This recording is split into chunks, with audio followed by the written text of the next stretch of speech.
Some things I've learned about being disabled and being forced to panhandle, which, if you don't know, is basically holding up a sign saying you're disabled, you need some money, and you have like a QR code for your GoFundMe. Most people will hand you money for like water, they don't realize the point of the whole thing is to get them to take a picture of me holding the sign. That way they can scan the QR and then donate in the comfort of their home. They don't have to donate there, so they could just take a picture of me and then use the QR at home or something, or when they're not busy, right? Because everyone's just trying to get home and to work and whatnot. So what I've noticed on my second day of panhandling out of necessity is um women are very, very fucking cruel. You would think it would be the opposite. For some reason, you would think that it would be the women helping you, that it would be the women that are compassionate and empathetic. It's the opposite. And the only times I've been helped are men in trucks. That's it. Men in trucks. I don't know. I'll have to like do some research to figure out why that is. My hypothesis is that most women come from a place and live entirely in privilege, and that is that they can marry a man or someone to do like carry the biggest of the burden for them if they wanted to, and they could just be a housewife. So men are forced to do the worst, hardest, dirtiest, most disgusting jobs, and like women refuse to do these jobs. It's not that they can't, it's just that women refuse to do these jobs. And these men in trucks are probably like oil rig workers or something like that. They know how hard it is standing in 110-degree heat when you're 5'4" and you're fucking pale as fuck and you're just burning to a crisp holding a sign for hours. Um, so yeah, ironically, men are more empathetic than women where I live in Texas. Like it's you think it'd be the opposite, but again, this is because of privilege. So if you're privileged and you've never had to beg people for money, you've never been disabled and had to beg for money, you've never been abused, and then by cause and effect through no fault of your own, you're forced to ask people for help. There's nothing wrong with that. It's not like it's immoral or something. What would be immoral is like breaking into people's houses and stealing their shit. Panhandling is actually honest. It's an actual honest thing to do. Compared to like everything else, like no one's hurt. You're not standing in front of cars forcing them. I don't even look people in the eye. Um, One, there's like there's multiple psychological reasons for not looking them in the eye. So most people automatically will try to do anything to avoid looking you in the eye. This is something I noticed as a kid when we gave change to homeless people. Like people would typically refuse to look at other human beings in the eye because there's like something that like once you look in a person's eyes, it's harder to look at them as anything other than human. Sort of like when you name a pet, it becomes real, sort of thing, right? Like there was no attachment until you named it. I think it's like the same sort of phenomena. And it's but so I just like kind of like look ahead, look at the ground, just hold up my sign, change positions with my hand because it gets really difficult holding a sign in very windy weather. So you got the elements, you got everything against you. And so like the best way to do it is if you're disabled, you're not able to run in the middle of the street when someone honks.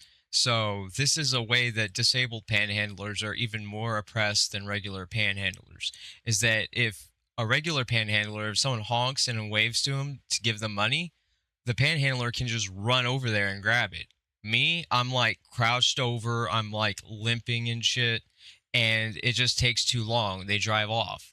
So I have to sit like right on a corner of a traffic light, and then usually the people that help me are like literally right there at the corner because it's easiest. It's I think a part of it has to do with ease of access. Since they're right there and I'm right there, I don't have to move that far. those are usually the people that help me out and show some humanity. And the women that have approached me are complete fucking cunts, like literal fucking cunts. Like I don't care. Like you can be a male cunt too. Like it's just a sort of behavior in my opinion. Like right. I'm not saying all women are cunts. I'm just saying that these women were. Like they literally came up, rolled down their window, said hey, and then sped off. Like fucking bitches. Like the most pathetic fucking shit I've ever seen. Like these women have never suffered a day in their life. Like they have never been trapped in the elements without a cell phone, without support, without anything. Like they've never worked a real hard manual labor job. I have in the past, which is one of the reasons why I'm so disabled. As I worked physical jobs until it broke my already broken body.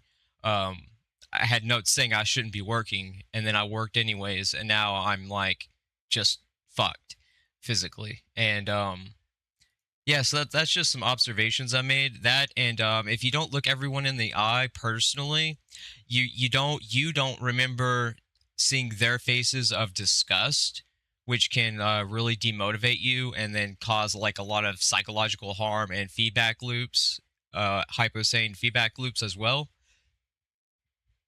So it's better to actually not look at them depending on like the type of mindset and where you are in life. If you're disabled and you have emotional problems, if you have CPTSD and stuff like that, it's probably more healthy for you mentally to not look people in the eyes unless they're actually honking at you to give you money or get your attention or something like that. But yeah, it's so weird. Like I never would have thought this if it was not for this experience. Like I recommend a lot of people like not maybe not a lot of people. I recommend like a lot of people that think that panhandling is easy, try panhandling without lying. Don't say you're disabled if you're not disabled or something. Just say thirsty or need help or something like that. And then, just try it a few times. One, this is a great practice. This is a hyper-sane practice because it forces you to dissolve your ego and pride. Because a conclusion I came to is that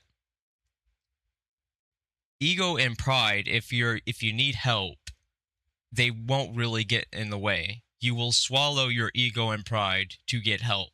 Like there is no point in ego and pride when it's literally a barrier to surviving. It makes no fucking sense at all. So being a panhandler is a great way to put your ego in check, is a great way to put your privilege in check. A lot of people are privilege blind because they've had very easy, comfortable lives, air conditioning unit their entire life. They've never had to work outside or, just a whole bunch of various ways of privilege that they probably wouldn't even consider a privilege. Like a lot of people don't consider a job a privilege, but a job is absolutely a privilege. Tell any disabled person that cannot work that a job is not a privilege. That is the most bullshit fucking insane out of this world fucking shit I've ever heard. Like having a job, being able to work is a privilege. Being not being disabled is a privilege. Not having to panhandle is a privilege. You just never had to realize it because you've never been there in your life. Your privilege has kept you from seeing it. That's why it's called privilege blindness. Your privilege blinds you not just to your privilege but to other people's sufferings, circumstances that other people have to go through that you've never considered because, well, your life never depended on considering other people. You've never sat there and actually considered other people. So why would you know anything about privilege or privilege blindness? Because privilege ultimately blinds you, right? And the more you lose privileges in life, the more you become hyper aware about systems and behaviors and patterns, which I talk about in my audiobook, which you can see on Spotify. I don't have the link right now, but it might be published tomorrow or the next day. But yeah, buy my audiobook. Um, but yeah, like that's why in like young And like every sort of philosopher talks about ego death, that there is no such transformation without first, the first thing in transformation is ego death. Why? Because it creates a wall between you and everything and everyone else. You cannot see past this wall. All you can see is your own reflection, your own experiences, your own suffering, your own situations, your own relationships, your own family dynamics, your own work dynamics, so on and so forth. It's just basically a wall with a mirror in it. That's ego and pride. It's just a brick wall with a mirror in it. And once you start kind of taking down this ego wall brick by brick, you start beginning to see society as it is, not how you were told it was your entire life, or how you believed it was because people told you your entire life. Yeah, it's actually a practical practice. Um yeah, like all the great philosophers talk about ego death for a reason. It's first ego death and then transformation. There's like a new them being born, being transformed. The old them dies, and then a new them is born, or a new understanding, or what have you, metaphor. Um, but yeah, like, and another thing is that, since this goes back into my book about how there is no immortal. So, like, everything is finite. You are here for a small period of time to be conscious, and then you die, and that's basically it. And this actually gives more meaning to life, and this is highlighted in panhandling. Most people, 99% of people, will never help another person in their life, even when it's easy and it's right there. They could easily help them. They will even go out of their way to not help them. So most people are not good, because you cannot be a good person if you never help anyone else besides your friends and family. That's not how society works. That's how narcissism works. And so and since you're not looking at every person incoming, you only internally memorize the good people. So all the cars that are passing, like in your blind spot or whatever, your peripheral, like, they're not memorized, they're not like active, they're not stored as active memory. The people that you actively remember are the people that are human beings, that help you out of the goodness of their heart with like a few dollars, which may be all they have, I don't know. But honestly, it's something is better than nothing, because most people never help another human being in their entire fucking life, let alone donate to a fucking charity.